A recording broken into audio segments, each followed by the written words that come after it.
Esta historia sucedió en el año 64 después de Cristo, en Salamina, Chipre. No seas tonto, José. El hombre es un asesino y un espía. Lo único que quiere es venir con nosotros a fin de recoger nombres para dárselo al concilio y llevarnos todos a juicio como hizo con Esteban. Nada lo detendrá hasta asegurarse que se ejecute a cada persona que predique en el nombre de Jesús. No por mucho que lo diga, nosotros no podemos permitir que venga aquí. Hermano Bernabé, sabemos que tienes buenas intenciones como siempre, pero debes ver la razón de protegernos. No podemos permitir que Saulo se reúna con nosotros. Hermano Pedro, apelo a tu liderazgo en este asunto como acostumbro. Por favor, dile a Bernabé que estaríamos expuestos a un riesgo innecesario. Pedro cambió la mirada del orador a José, a quien los miembros de la primera iglesia le pusieron el sobrenombre de Bernabé, el hijo de consolación. Debido a que animaba constantemente a los hermanos, Bernabé parecía perturbado por las palabras, pero Pedro le dijo que su caso no había terminado. Hermano Bernabé, ¿tienes algo más que añadir? Solo que conozco el cambio que vino a mi vida desde que acepté a Jesús como el Mesías.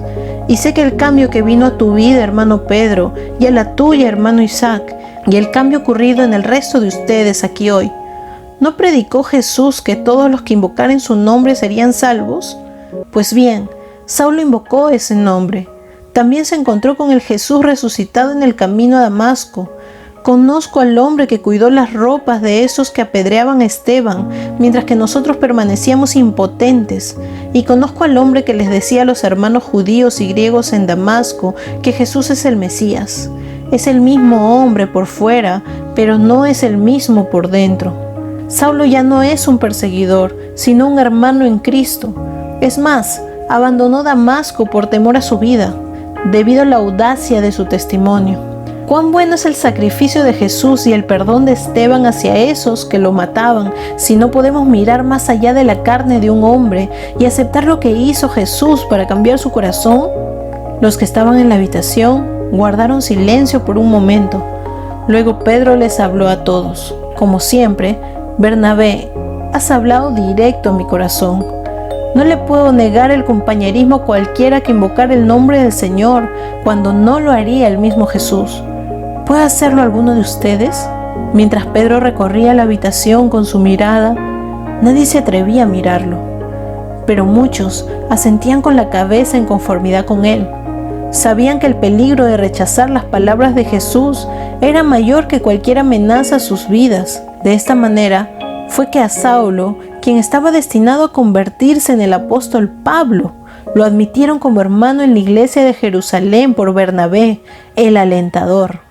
Después de esto, Bernabé continuó viajando y animando a Saulo por un tiempo. Viajaron juntos a Antioquía de Siria, donde enseñaron y defendieron la causa de Cristo tan bien que a los miembros de la iglesia en Antioquía fueron los primeros en llamarse cristianos. Además, apoyaron a Pablo cuando volvió a Jerusalén para persuadir a los hermanos allí de que el cristianismo no era una secta del judaísmo, siguiendo todas las leyes del Antiguo Testamento y solo añadiendo a Jesús, sino que era una transformación de su pacto con Dios en algo nuevo a través de Cristo, dejando atrás la ley para una vida en el Espíritu que fue posible a través de la muerte y resurrección de Jesús.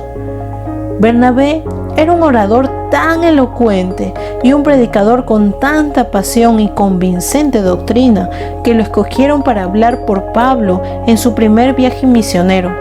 Sin embargo, cuando Dios comenzó a destacar a Pablo, Bernabé el alentador ocupó el lugar inferior sin queja. La posición no le preocupaba tanto como ver el cumplimiento del llamado de Dios en la vida de Pablo. Juan Marcos, el sobrino de Bernabé, abandonó a Pablo y Bernabé en su primer viaje misionero, cuando al parecer las cosas se estaban poniendo difíciles, pero se arrepintió y pidió acompañarlos en su segundo viaje al norte. Pablo se negó a permitirle que los acompañaran debido a su anterior deserción, pero Bernabé apoyó a Juan Marcos, al igual que años antes lo hizo con Pablo delante de los hermanos en Jerusalén. De ese modo, Bernabé y Pablo tomaron rumbos diferentes.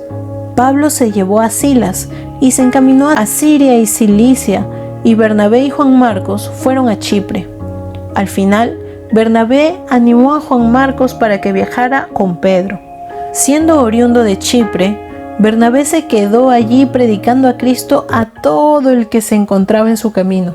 Hasta tal punto continuó levantándose que cayó en una contienda con un hechicero judío que estaba perdiendo su negocio porque las cosas que Bernabé enseñaba liberaban a las personas de sus temores de él y de lo que su magia haría con ellos. Debido a esto, el hechicero agitó a los no cristianos de la ciudad contra Bernabé. Pronto lo acusaron falsamente de algún crimen y lo echaron en prisión. Cuando llegó el momento en que Bernabé se tenía que presentar ante un juez en Salamina, temiendo que el juez descubriera su inocencia y lo liberara, una turba comandada por el hechicero invade la cárcel. Le pone a Bernabé una soga alrededor del cuello, lo arrastran a las afueras de la ciudad y lo queman. Los puntos de vista de la corriente dominante no influyeron en Bernabé. Cuando todos los demás se dejaban llevar despreocupadamente por las corrientes de temor o la opinión popular, él tomó su remo en la mano y luchó mucho para recuperar su bote en la corriente de amor y aceptación de Dios. Aun cuando era el único remando, juzgaba a la gente por las confesiones de su corazón y por la manera en que se preparaban con la palabra de Dios, no por su pasado ni por su apariencia. Cuando otros veían una causa perdida o un enemigo, Bernabé veía un gran potencial y un hermano o hermana en el Señor que necesitaba el apoyo de un alentador. Apoyó a los demás rechazados y al hacer esto, los ayudó a realizar cosas más grandes en su vida que las que hizo él en la suya. En un mundo donde la autopromoción parece ser la clave del éxito, no hay demasiados Bernabés. ¿Cuántos de nosotros estaríamos dispuestos a ayudar a esos que están a nuestro alrededor a fin de que sigan logrando mayores cosas de las que nosotros hacemos, o hacernos amigos de los que son bien vistos porque dicen que pertenecen a Cristo? Ahora ustedes obedecen el verdadero mensaje de Dios y por eso Dios los ha limpiado de todo pecado, para que se amen unos a otros sinceramente como hermanos. Así que ámense mucho unos a otros con todo su corazón y con todas sus fuerzas. Pedro, 1 de Pedro 1:22.